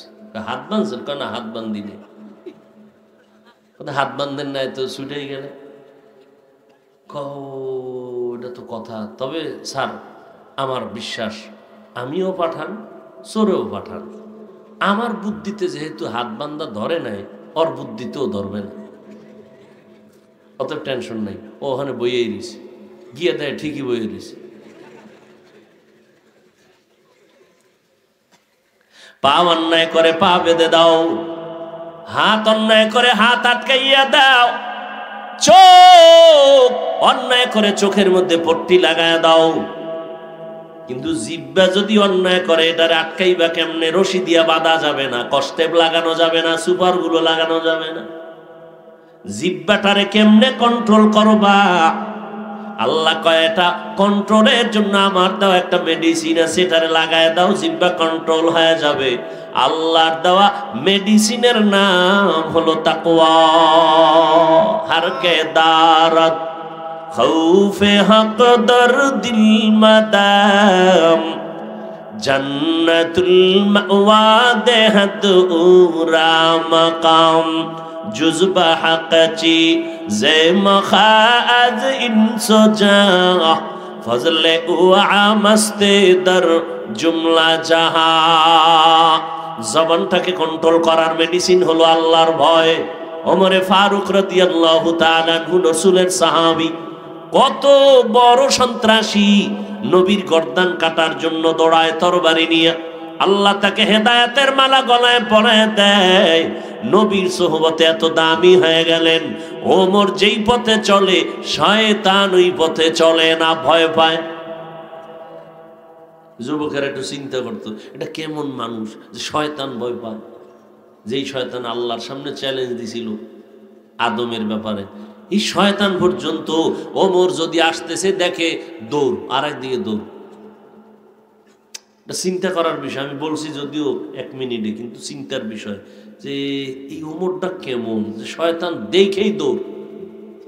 আমগো বাঙালি এক চালাকে কয়, হুজুর আলহামদুলিল্লাহ শয়তান আমারও ভয় পায়। খালি ওমরের ভয় পায়নি, শয়তান আমারও ভয় পায়। কেন? আমি ওর থেকে বড় শয়তান। এত পরিমাণ আমি শয়তানি জানি, জিন শয়তান ওটা বুঝেই না, আমার পেছে আটকায় যায়। কয়েকজন বান্দা বয়ে মুড়ি খায়, মুড়ি চিনেননি? কি মুড়ি? টাকা উঠেছে, 1 টাকা করে দিয়ে 4 জনে কয় টাকা? 4 টাকার মুড়ি কিনে এবার বয়ে বয়ে খাইতেছে ক্ষেতের মধ্যে। ইবলিস একা, আমার ক্ষুধা আছে, কিছু দিবিনি? আমরা টাকা দিছি, তুমিও দাও। ইবলিস দিয়েছে 4 আনা, কয় না? তো 4 জনে কয় আমরা 1 টাকা দিছি, আমরা 5 আঙ্গুল দিয়ে খাই। তুমি যেহেতু 4 আনা, তো 1 আঙ্গুল দিয়ে খাইতে হবে। কয় আঙ্গুল? ঠিক আছে, 1 আঙ্গুল দিয়ে যখন 4 আনা ভাগ হয়ে আঙ্গুলটা ঢুকায়, মুড়ি একটা উঠে, মুখে দেওয়ার আগে নাকের বাতাসে বইরে যায়, আবার উঠে আবার পরে, আবার উঠে আবার ঘুরে, এরকম করতে করতে 5 আঙ্গুল আলারা খাইয়া ইবলিস কয় এত বাটপারি করলাম, কিন্তু এরকম কারো কাছে তো ঠগি নাই। আকেলারা পেশা খামুশি বুয়াদ, পেশায়ে জাহেল ফারামুশি বুয়াদ। জবানটাকে কন্ট্রোল করো, আল্লাহর ভয়। ওমরে ফারুক রাদিয়াল্লাহু তাআলা আন একটা পাথরের টুকরা মুখের মধ্যে রাখতেন, অযথা কথা যেন বের না হয়। আল্লাহর আদালতে অযথা কথার জন্য হিসাব দিতে হবে। বিশ্ব বরেণ্য এক ওলিয়ে কামেল, বড় একজন মুফাসসির, বড় এক ইমাম, বড় দার্শনিক, ইমাম গাজ্জালী। নাম শুনছেন? নাম কি বলেন তো? না, ইমাম গাজ্জালী। গাজ্জালী না, ইমাম গাজ্জালী। তিনি বলেন, মান কাসুরা কালামুহু কাসুরা খাতাউহু ওয়া মান কাসুরা খাতাউহু মাতা কলবুহু ওয়া মান মাতা কলবুহু দাখালান নার। যারা বেশি কথা কয় তার কথায় বেশি ভুল, যার কথায় বেশি ভুল তার কথায় কলব মরে যায়, যার কলব মরে যায় তার ঠিকানা জাহান্নাম। অতএব কথা কম বলো। এজন্য নবী বলেন, মান সমাতা নাজা, যে চুপ থাকে সে মুক্তি পায়। তার মানে কি? নামাজে দাঁড়ায় চুপ থাকবে, যেখানে সুবহানা রাব্বিয়াল আযীম কয় হেনে কইব না। যেখানে যেটা বলার সেটা বলতে হবে, যেখানে বলা দরকার নাই সেখানে বলবে না। এরে নবীর উম্মতের দল, হযরত ওমর ফারুক একটা পাথরের টুকরা মুখে রাখে, অনর্থক কথা যেন বের না হয়। প্রয়োজন হলে পাথর বের করে কথা বলেন, আবার ভেতরে রাখেন। মোবাইলে কি পরিমাণ অযথা কথা বাড়ায় দিল। কথা তো কই, আবার মিথ্যার উপরে মিথ্যা, কঠিন মিথ্যা। মোবাইলটা হাতে নিয়ে কানে দইরা একজনে কয়, ভাইজান আপনি কই আছেন? মনে করেন পাওনাদার, জিগাইলি ভন্ডায় কইবে টাকা দেন, কয় যে আমি ঘরে বইয়ে আমি জমি নেই নাই। কি পরিমাণ মিশা কথা মোবাইলের দ্বারা কয়। সন্তানের সাথে মিথ্যা, মা বাবার সাথে মিথ্যা কথা। এরে নবীর উম্মতের দল, জবানকে কন্ট্রোল করো। কেমনে কন্ট্রোল করবেন? একদিকে আল্লাহর ভয় অন্তরে রাখবেন, অপরদিকে মৌলিক কয়েকটা গুনাহ ছাড়েন, মৌলিক কয়েকটা নেক আমল করেন, দেখবেন জিহ্বা ব্যস্ত হয়ে যাবে, অনেক গুনাহ থেকে বেঁচে যাবে। কয়েকটা নেক আমল চালু করে দেন, মৌলিক কয়েকটা গুনাহ ছেড়ে দেন, ছেড়ে দিয়ে নেক আমল চালু করেন, জিহ্বা ব্যস্ত থাকবে, নেক আমলে গুনাহ কম হবে। মৌলিক কয়েকটা গুনাহ ছাড়ার কথা আমি বলবো, ধৈর্য হবে? হবে। এক নাম্বার, মিথ্যা কথা বলা যাবে না। বলেন, মিথ্যা বলা পাপ না সওয়াব? ছোট না বড়? মিথ্যা কথা বলা যাবে না, মিথ্যা বলা হারাম। যারা মিথ্যা বলবে আজ না কাল তাদের ধ্বংস অনিবার্য। নবীর কাছে একজন আসামি গিয়া দাঁড়ায় গেল, ও পয়গম্বর, আমি জমিনের মধ্যে একজন অপরাধী, তবে আমি মারাত্মক কয়েকটা অপরাধ করি। আপনার কাছে আমি স্বীকার করব, তবে আমাকে সবগুলো একসাথে নিষেধ করবেন না, বাদ দিতে। একটা একটা বলবেন, আমি একটা একটা বন্ধ করব, একত্রে সব বন্ধ করতে পারবো না। নবী বলেন, কি অপরাধ করো? বলে, নবী আমি বেশি বেশি মিথ্যা বলি। 2, আমি জেনা করি। 3, বলে আমি মদ পান করি। 4, আমি চুরি করি। সূরায় মনে মনে ভাবছে 4টে গুনার কথা কইছি মূল। নবী একটা একটা আমাকে বলবে, আজকে একটা, পরে আবার এটা ঠিকঠাক করে আবার আমি। তাহলে আজকে নবী কি বলবেন? মনে মনে সূরায় ভাবছে যে চুরিটা বন্ধ করতে কইবে। নবী তো বিশ্ব নবী, পৃথিবীর শ্রেষ্ঠ ডাক্তার। এমন একটা ঔষধ এই চোরাকে দিয়েছেন, এক ঔষধে সব রোগ কমপ্লিট হয়ে গেল। চোরারে ডাক দিয়া কয়, রে ভাই, তুমি যেহেতু অনেকগুলো গুনাহ করো, জেনা করো, মদ পান করো, চুরি করো, মদ পান করো, মিথ্যা কথা বলো, তবে তুমি একটা আস্তে আস্তে বন্ধ করে দাও, চুরি। কয় না না, কি? নবী বলে, 1 নাম্বার, আজকে তুমি রেডি হয়ে যাও, ওয়াদা দাও, মিথ্যা কথা জবানে বলবা না। যাও, এই ঔষধ, এটার থেকে প্র্যাকটিস করো, মিথ্যা বলবা না। সূরায় কি খুশি! আমার চুরি বন্ধ করতে কয় নাই, কি বন্ধ করতে কইছে? মিথ্যা। তাহলে আজকের চুরিটা হবে বরকতের। যেহেতু নবী জানে আমি চোর, জানার পরেও নিষেধ করে নাই। আজকে চুরি হবে বরকতের চুরি, মিথ্যা বলবো না ওয়াদা করেছি, চুরি চলবে, মদ পান করা চলবে, জিনা চলবে। রাতের বেলা গভীর হয়ে গেল, নিয়ত করছে এক ভালো বড় লোকের বাড়ি যাবে, রাস্তার মাঝে গিয়ে পেরেশান। রহমতের নবী জানে আমি চোর, চুরি করার পরে যদি কাল পরশু খবর যাবে নবীর কাছে, নবী তো জানে আমি চোর। নবী যদি জেনে আমারে ডাক দেয়, নবীর সাথে ওয়াদা মিথ্যা বলা যাবে না, তো স্বীকার করতে হবে আমি চোর। আমি দ্বিতীয়বার নবীর সামনে চোর হইয়া কথা বলতে চাই না। ঘর রাস্তা থেকে ফিরে গেলেন, চুরি আর করব না। বাসায় যাইয়া মদের বোতল হাতে নিল, আবার বাধা এসে গেল। রহমতের নবী যদি বলেন মদ পান করছো কিনা বল, আমার তো সত্যই বলা লাগবে। দ্বিতীয়বার আমি সত্য বলে মদ পানকারী হিসাবে পরিচয় হতে চাই না। নবীর এক ঔষধে ওই বান্দা পরিপূর্ণ মুত্তাকি হয়ে গেল, পাক্কা ঈমানওয়ালা হয়ে গেল। মিথ্যা বলবেন না, মিথ্যা বলবেন না। এই আম্মা জানেরা, মিথ্যা বলা হারাম, এর পরিণাম ফলটা বড় ভয়ঙ্কর। ও যুবক, মিথ্যা কথা বলার পরিণাম ফল পরকালে জাহান্নাম, দুনিয়াতে বেইজ্জতির কোনো সীমানা নাই। এই যারা ব্যবসা করেন, মিথ্যা কথা বলবেন না, তো হারাম হয়ে যাবে। ঢাকা থেকে আপনি কাপড় কিনছেন, একটা লুঙ্গি, কাপড়ের দোকান দেন, একটা লুঙ্গির দাম হলো 150 টাকা। আপনার দোকান পর্যন্ত আনতে খরচ হলো আরো 50। কত হয়েছে? 200। কাস্টমার যদি জিগায় ভাইজান লুঙ্গি কিনছেন কত, দিব কত, আপনি যদি বলেন 200 কিনছি, 250 দাও, হারাম। আপনি কিনছেন কত? 150, খরচ কত? এই এক কথায় কিন্তু পুরাটা হারাম। আপনার বলতে হবে ভাইজান আমার দোকান পর্যন্ত লুঙ্গির খরচ হয়েছে 200, আপনি 50 লাভ দেন, হালাল। আর হালাল ভাবে যারা ব্যবসা করবেন তাদের জন্য সুসংবাদ। পয়গম্বর বলেন, ক্বালান নবী সাল্লাল্লাহু আলাইহি ওয়া আলিহি ওয়া সাল্লাম, আত-তাজিরুস সুদুকুল আমিন মা'আন নাবিয়্যিন ওয়াস সিদ্দিকিন ওয়াশ শুহাদা'i ওয়াস সালিহিন।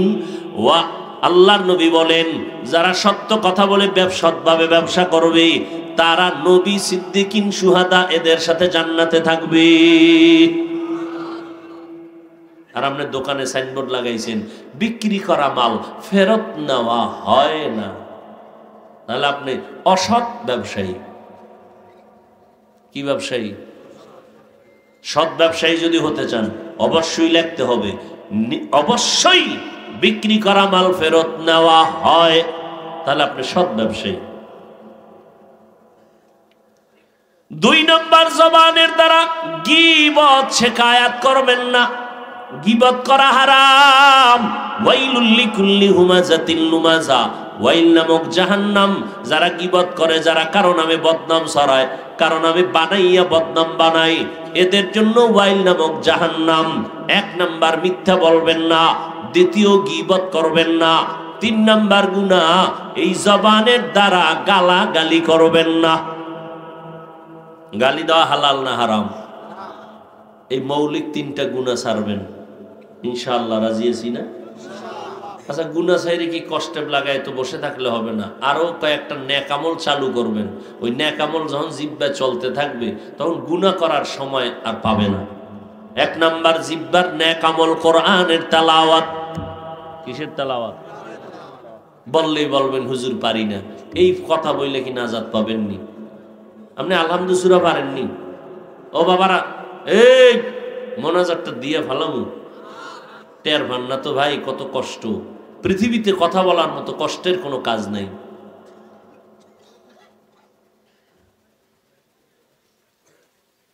আমি গুছাই নিতেছি, আর 10টা মিনিট সময় দিবেন না মোনাজাত দিয়ে দেব? বয়ান কিন্তু বক্তার বাহাদুরিতে হয় না, শ্রোতাদের অন্তরের আকর্ষণে বক্তার বয়ান হয়। এই কথাটা আজীবনের জন্য মনে রাখবেন। বলবেন বক্তার বয়ান মজা লাগে নাই, তোমার অন্তর খারাপ ছিল এই জন্য মজা লাগে নাই। বক্তার বাহাদুরিতে এলেমে বয়ান হয় না, শ্রোতাদের অন্তরের আকর্ষণে বয়ান হয়। কি যাব আর একটু সামনে যাব? ভাইরা আমার, এক নাম্বার জবানের আমল কোরআনের তেলাওয়াত। পর্দার আড়ালের আম্মাজানদেরকে বলছি কোরআনের তেলাওয়াত করেন, কারণ এই আপনাদের সন্তানদের তো প্রথমে আমি কম কথা বলি নাই, সব কথা যদি বাস্তবায়ন করতে হয় আম্মাজান আপনার ভালো আদর্শ লাগবে, দোয়া লাগবে। কারণ এই জমিনে যত ভালো সন্তান হয়েছে মায়ের অবদানের কারণে হয়েছে। এরে আম্মাজান, আপনারা নবীদের মায়ের মতো মা, সাহাবায়ে কেরামের মায়ের মতো মা, আলেম হাফেজের মায়ের মতো মা, আপনাদের এত মর্যাদা। আপনার আম্মাজান আয়েশা রাদিয়াল্লাহু আনহার মতো নারী, ফাতেমা রাদিয়াল্লাহু আনহার মতো নারী, খাদিজা রাদিয়াল্লাহু আনহার মতো নারী, ইসমাঈল নবীর মা হাজেরা আলাইহাস সালামের মতো নারী, আপনারা ঈসা নবীর মা মারিয়াম আলাইহাস সালামের মতো দামি নারী। আপনারা বেঈমান ফেরাউন, এত বড় বেঈমান, আল্লাহর সাথে চ্যালেঞ্জ দিয়ে নিজের খোদা দাবি করলো। ওই ফেরাউনের ঘরে আল্লাহ গোলাপ ফুল ফুটাইয়া জান্নাতি বানায় দিলেন তার স্ত্রী, নাম কি? আসিয়া। এরে আম্মাজান, যেই ফেরাউন আল্লাহর সাথে চ্যালেঞ্জ দিয়ে নিজের খোদা দাবি করলো, ওই ঘরের স্ত্রী আসিয়া যদি জান্নাতি হতে পারে, আপনি কেন পারবেন না? আপনার স্বামী তো আপনাকে নামাজ পড়তে বাধা দেয় না, বরং অনেক স্বামী আছে নামাজ ঠিক মতো পড়ে না, কিন্তু আমগোর সাথে গর্ব করে, হুজুর আমি যদিও নামাজ পড়তে পারি না, আল্লাহর শুকর এমন একটা স্ত্রী পাইছি নামাজ ছাড়ে না, কোরআন তেলাওয়াত করে, আল্লাহর হাজার শুকর। করেন এরকম? এরে আম্মা জানেরা, নামাজ পড়বেন, আপনার গর্ব থেকেই দুনিয়াতে ভালো সন্তান আসবে। এই দুনিয়াতে ডিসি সাহেবের ব্যবহার ভালো, এসপি সাহেবের ব্যবহার ভালো, ওসি সাহেবের ব্যবহার ভালো, চেয়ারম্যান সাহেবের ব্যবহার ভালো, আল্লাহর কসম এগুলো তাদের ব্যক্তিগত বাহাদুরি না, সব হলো মায়ের অবদান। আম্মাজানদের আদর্শের কারণে সন্তানের আচরণ ভালো। এরে আল্লাহর বান্দারা, ও যুবক বাবারা, ও পর্দার আড়ালের আম্মা জানেরা, এই দুনিয়াতে মদিনাতুল মুনাওয়ারা থেকে একজন আল্লাহর ওলি কুতুবুল আলম ভারতে আসছেন কালেমার দাওয়াত দেওয়ার জন্য।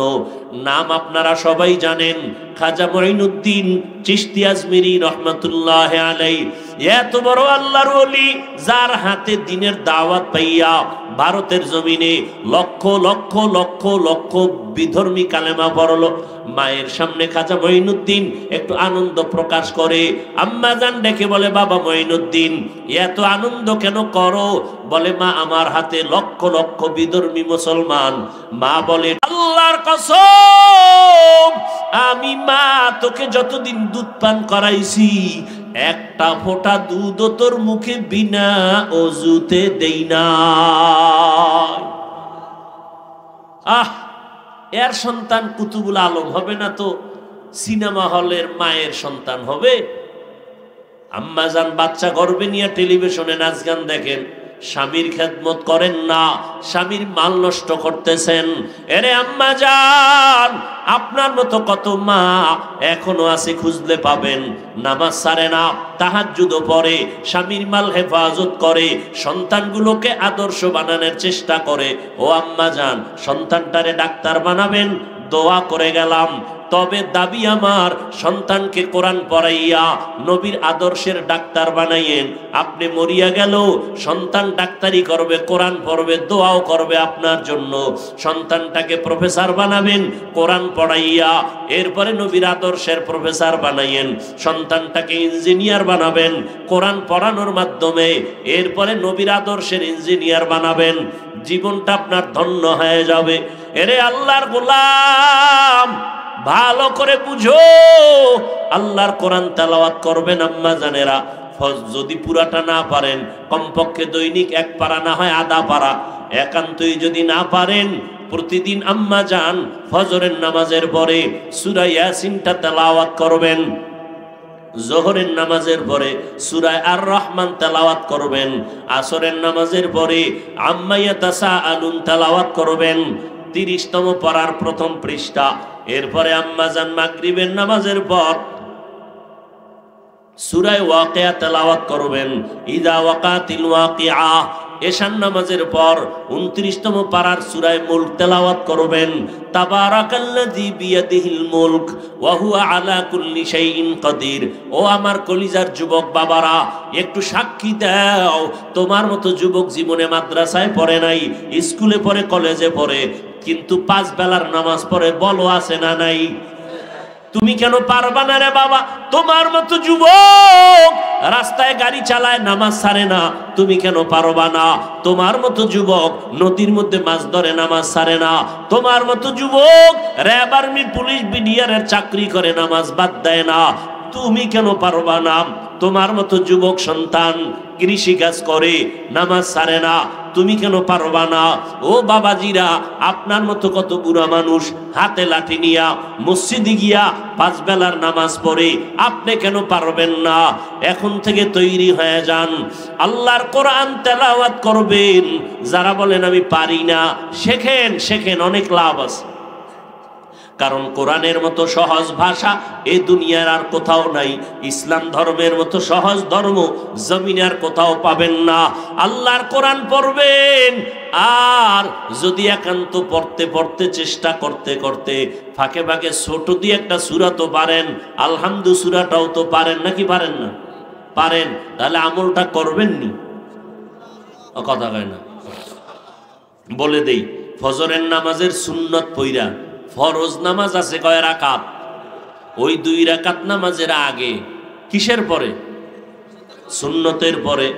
ফরজ 2 রাকাতের আগে 41 বার বিসমিল্লাহ সহ আলহামদু সূরাটা পড়বেন।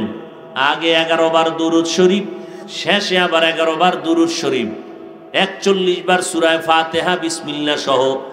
এই 41-এর আগে 11 বার দুরূদ, 41-এর পরে 11 বার দুরূদ পইরা সামনে একটা পানির গ্লাস নিয়ে পানিতে দম করবেন, ওই পানিটা পান করবেন, ঘরের সবাই পান করবে। আল্লাহ কোরআন এই সূরাটাকে সব মুফাসসিরিনে কেরাম বলেন, নবীও বলেন, এই সূরাটা হলো সমস্ত রোগের ঔষধ বলা হয়। অতএব এই আমলটা করবেন ফরজের সুন্নতের পর, ফরজ 2 রাকাতের আগে। কারো যদি অভ্যাস হয়েই যায়, আমল শুরু করে দিবেন। একবার হঠাৎ করিয়া যদি লাগাতার আমলের হঠাৎ যদি একদিন না পারেন, অর্থাৎ সুন্নতের পরে ফরজের আগে আর পারেন নাই, তাহলে ফরজটা পড়িয়া ওই নামাজের মুসাল্লায় বইয়া আমলটা করে নিবেন। কুল হুয়াল্লাহ সূরা পারেননি?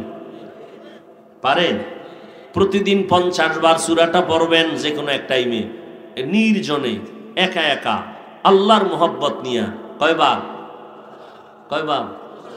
50। প্রথমে 5 বার দরুদ শরীফ, লাস্টে 5 বার দরুদ শরীফ, বিসমিল্লাহ সহ 50 বার সূরা ইখলাস পড়বেন।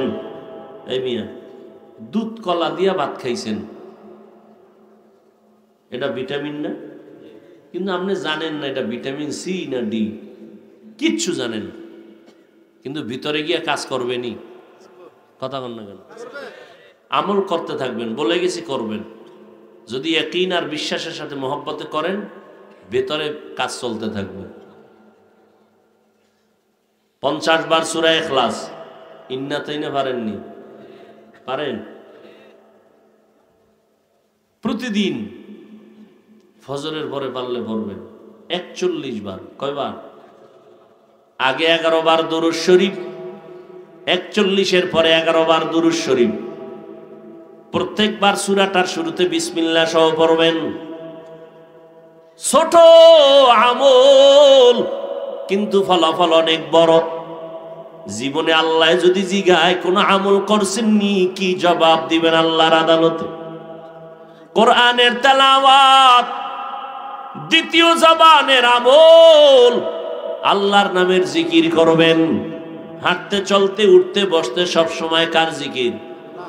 আল্লাহর জিকির।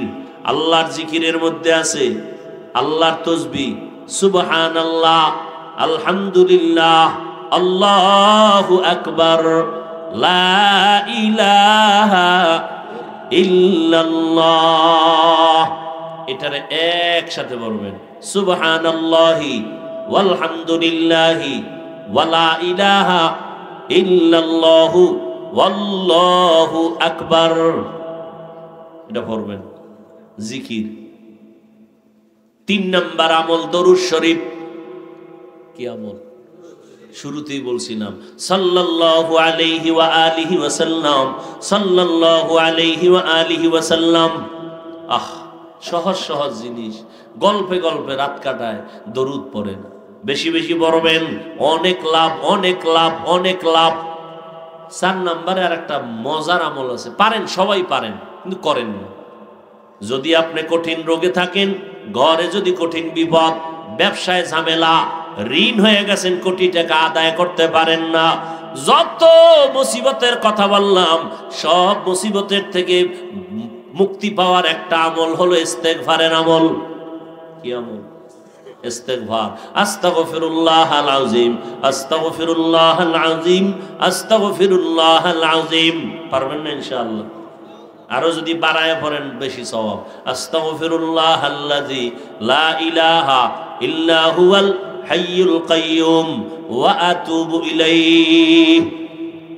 3টা গুনাহ ছাড়বেন, মিথ্যা বলবেন না, গালি দিবেন না, গীবত করবেন না। 4টা আমল চালু করবেন। 1 নাম্বার কোরআন তেলাওয়াত, 2 আল্লাহর নামের জিকির, 3 হলো নবীর নামে দরুদ সালাম, 4 নাম্বার হলো ইস্তেগফারের আমল। জবানটা হেফাজত করবেন, ইস্তেগফার পড়বেন। গুনাহ বেশি হয়ে গেছে, ইস্তেগফারের আমল করবেন, আল্লাহর কাছে তওবা করেন, জীবনের পেছনের গুনার জন্য ইস্তেগফার। ও দয়ার মালিক, জীবনে অন্যায় করেছি, মা বাবার সাথে, কত শিক্ষকের সাথে, মুরব্বীদের সাথে, আজকে থেকে তওবা করলাম, মিথ্যা বলবো না, গালি দিব না, গীবত করব না, মা বাবারে কষ্ট দিব না, উলামায়ে কেরামের পরামর্শ নিয়ে চলবো, নবীর তরিকা মেনে চলবো, দেশের বিরুদ্ধে, জাতির বিরুদ্ধে ষড়যন্ত্র করব না। ও আল্লাহ, পিছনের সব গুনাহ থেকে ক্ষমা চাই। আল্লাহ বলে, বান্দা যদি খাঁটি মনে ইস্তেগফারের সাথে তওবা করো, বিনয়ী হইয়া, লজ্জিত হইয়া, চোখের পানি ছাড়িয়া, আমি তোমার জীবনের সব গুনাহ মাফ করে দিব। ও যুবক বাবারা, কয়দিন আর দুনিয়ায় বাঁচবা জানা নাই, আজকে তওবা করে নাও। জীবন চলিয়া গেল যাক, আর নামাজ ছাড়বা না, মা বাবারে কষ্ট দিবা না, বেপরদায় চলবা না, নবীর তরিকা মেনে চলবা, উলামায়ে কেরামের পরামর্শ নিয়ে চলবা। তওবা করার মতো যদি কারো অন্তর তৈরি হয়, খাঁটি তওবার নিয়তে 2 হাত আমার আল্লাহকে দেখায়া দাও। আয় আল্লাহ, হাতগুলো কবুল করে নেন, তওবা কবুল করে নেন, তওবার উপরে মজবুত হইয়া চলার মতো তৌফিক দান করেন, আমিন। আলহামদুলিল্লাহি রাব্বিল আলামিন, والصلاة والسلام على سيد الأنبياء والمرسلين وعلى آله وأصحابه أجمعين يا أرحم الراحمين يا